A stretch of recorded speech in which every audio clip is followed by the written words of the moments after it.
کۆمەڵانی بە شەرەفی خەڵکی کوردستان هاوڕێ و هەواڵ و هاوسەنگەرانی جنابی مام جەلال ڕابەری ڕزگاری خوازی گەلی کوردستان دیموکرات خوازان و تێکۆشرانی ڕێگای ئاشتی و ئازادی لە عێراق و لە ناوچەکە و لە جیهان لەم بۆنە خەمناکەدا کە پرسەی کۆچی دوایی ڕابەر و سەرکردەمان جنابی مام جەلال کۆتایی دێت پێم خۆشە لە دڵەوە سوپاسی یەک بە یەکتان بکەم کە بەشدار و هاوبەشی ماتەمجێڕی بوون.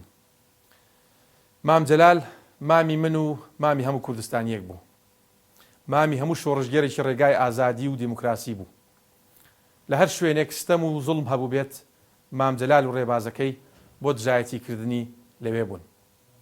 لە هەر شوێنێک فکری ڕۆشنگر و مرۆڤی ئازادی خواز هەبوو بێت مام جەلال و ڕێبازەکەی بۆ پشتیوانی لەوێ بوون. لێرەوە جێ خۆیەتی ئەوە دووپات بکەینەوە کە ئێمە خۆمان بە خوێندکارێکی بە ئەمەچی فێرگەکەی مام دەزانین و جێپێی ئەو لە خەبات ون ناکەین. بەڵێن بە ڕۆحی جنابی مام و هەموو ئەوانەی دڵیان بۆ جێهێشتنی مام سوتا دووپات دەکەینەوە کە تا هێزمان مابێت تا دوا هەناسە سوورین لەسەر کار و گفتار و ڕەفتاری مام جەلال. بۆیە لەم ڕۆژە مێژوویەدا کە پشکاوی کۆچی هەواڵ مام جەلالم و دڵنیام وەک من لای ئێوەش هەرگیز پرسەی مام جەلال کۆتایی نایەت، لەگەڵ ئەو پەڕی پێزانین و بەمەردایەتی و بە بەردەوامیتان لە بەردەم ئێوە و یەک بەیەکی هەواڵانی دڵسۆزی یەکێتیدا سوێن بێت یەکەم کەس بم لە پێناو پاراستنی ڕێبازی مام جەلال و یەکێتی و بەهێزکردنەوەی بۆ دابینکردنی ژیانێکی باشتر بۆتان ئامادەی قوربانیدان و خۆبەختکردن بم. پاراستنی ڕێبازی هەواڵ مام جەلال بە تەنها بە قسە نایەتە دی و ئێوەی ماتەمگێر لە هەموو کەس باشتر دەزانن کە پاراستنی ئەم ڕێبازە لە خۆبردووی بوێری پێویستە و بەو کەسانە دەکرێت کە بەکردەوە بەرژەوەندی گشتی دەخەنە سەر و هەموو دەستکەوت و ناوبانگە کاتیەکانەوە.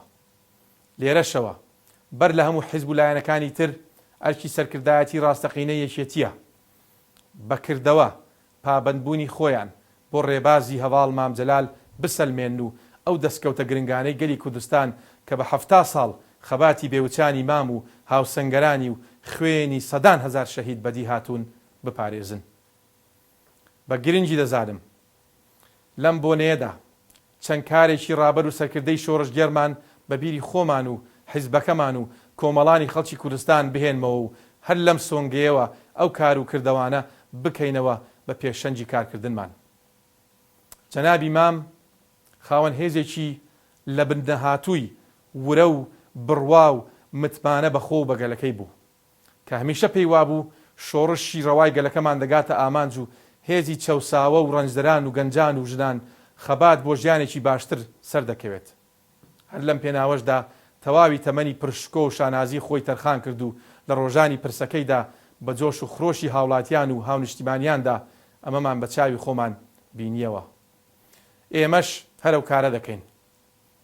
جەنابی مام جەلال گەرچی لە سەردەمێکدا شۆڕشی چەکداری بە وەسیلە دەزانی بۆ خەبات، بەڵام هاوشانی ئەوە هەر خودی خۆی ببووە دیپلۆمات کارێکی کارامە و هێزی گفتوگۆ و دانووسان و ڕێگاچارەی ئاشتیانەی بێخوێن ڕشتن کردبووە ئامانجی کار. تەماشای بیریاران و سیاسەتمەدارانی جیهان بکەن چی لەبارەوە دەڵێن. ئێمەش بەردەوام دەبین لەسەر ڕێبازەکەی. جەنابی مام جەلال وەک کارکتەرێکی سیاسی جیهانی خاوەن تێز و تێڕوانین و بۆچوونی مرۆڤ دۆستانە وەک بیریارێک کە ڕۆڵی هەیە لە پاراستنی بەها شارستانی و کەلتوری و ڕۆشنبیری و هونەری و ئازادیەکان دەیبینین. ئەو سروش پارێز و ژینگە دۆست و ژیان دۆست بوو. لە فەلسەفەی سیاسیدا کەسێکی پۆزیتیڤیست بوو. هەر ئەو بوو گەرچی سەدام حوسێنی دیکتاتۆر بڕیاری لێخۆشبوونی بۆ هەموو کورد دەرکرد جگە لە مام جەلال، بەڵام ئەو ڕۆژگارەی کە سەدام بڕیاری لە سێدارەدانی بۆ دەرچوو مام جەلال لەبەرەوەی وەک کەسایەتێکی جیهانی مرۆڤ دۆست سزای لە سێدارەدانی ڕەت کردبووە بڕیاری لە سێدارەدانی گەورەترین دیکتاتۆری سەدەی بیستەمی ئیمزا نەکرد. ئەمە لوتکەی شەهامەت و مەردایەتی و مرۆڤ دۆستی ڕابەری ڕزگاری خوازی گەلەکەمان بوو. بەڵێن دووپات دەکەینەوە کە ئێمەش ڕێگاکەی ون ناکەین و ڕێگاکەی ئەو بەرنادەین. جەنابی مام بڕوای بە کاری دامەزراوەی و کاری پێکەوەی و هاوبەشی هەبوو. بڕوای پتەبی بە دیموکراسی و کاری پەرلەمانی و داڕشتنی دەستورێکی هاوچەرخە بوو کە مافی مرۆڤ و ژیانێکی شەرەفمەندانە بۆ خەڵکی کوردستان دابین بکات. مام جەلال خۆی یاساناس و مافپەروەر بوو. یەکەم یاسای پاراستنی ژنان لە توندوتیژی لە دوای ڕاپەرینی بەهاری 1991 هەر ئەو دەری کرد. ئێمەش لەم پێناوەدا بەڵێن دەدەین کە بەردەوام بین لە پاراستنی تەواوی چین و توێژەکانی خەڵکی کوردستان و یاسا سەروەر بکەین لە پێناو دژایەتیکردنی گەندەڵی و حوکمی تاکەکەسی و تاگڕەوی لە بڕیاردا. بە تایبەت لەم کاتەدا کە بەهۆی بڕیاری نەخەمڵێوی ئەنجامدانی ڕیفراندۆم سەرباری بوونی هۆشیاری پێشوەختە هەڕەشەی گەورە ڕووی کردوتە دەستکەوتەکانی گەلەکەمان و زانیاریەکان ئەوە دەدەن بەدەستەوە کە ئەگەر بەپەلە دەستپێشخەری نەکرێت بۆ گەڕانەوەی بۆ سەرمێزی گفتوگۆ و ڕەوانەوەی هەڕەشەکان ئەوە لە ڕۆژانی داهاتوودا خاک و ژیانی کۆمەڵانی خەڵکی کوردستان بە تایبەت ناوچە دابڕێنراوەکان دەکەوێتە بەردەم مەترسی کە ئەمەش بە پێچەوانەی بەڵێن و ئەرک و ئامانجی هەمومانە. بۆیە لە بەردەم ڕۆحی بڵندی مامی کۆڵنە دەرمان و لە پێناو ئایندەیەکی ڕوونتر بۆ گەلەکەمان دووپاتی دەکەمەوە کە ئێستا لە هەموو کات زیاتر پێویستمان بەوەیە عیبرەت وەربگرین لە هەڵوێستەکانی مام. کاتی ئەوەیە سەرکردایەتی سیاسی کوردستان لە بەردەم تاقیکردنەوەیکی مێژویی و ئەخلاقیدان لە پێناو دەستکەوتەکانی گەلەکەمان لە هیچ هەوڵ و دەستپێشخەری و گفتوگۆیەک سڵ نەکەینەوە. جەنابی مام خاوەن فێرگەیەکی گەورەی سیاسیە کە پڕە لە پەند و حکمەت و زانایی کە تا گەیشتن بە سەرجەم خەونەکانی بۆی تێدەکۆشین و لەسەر ڕێبازەکەی بەردەوام دەبین.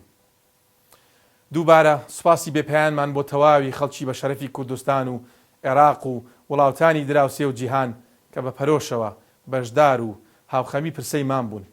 سوپاسی زۆرمان بۆ سەرکردایەتی سیاسی کوردستان و عێراق و ناوچەکە و جیهان کە ئەوەیان دەربڕی جیهان سەرکردێکی ژیر و دانای لەدەستداوە.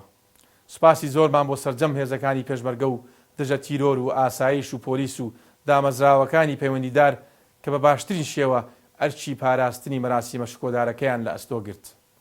بۆ ئەوەی ڕۆحی مام ئاسوودە بێت دەبێت لە پەیڕەوەکەی لا نەدەین. سوپاس، ئێوە شەرشاد و سەرکەوتو و سەرفراز بن.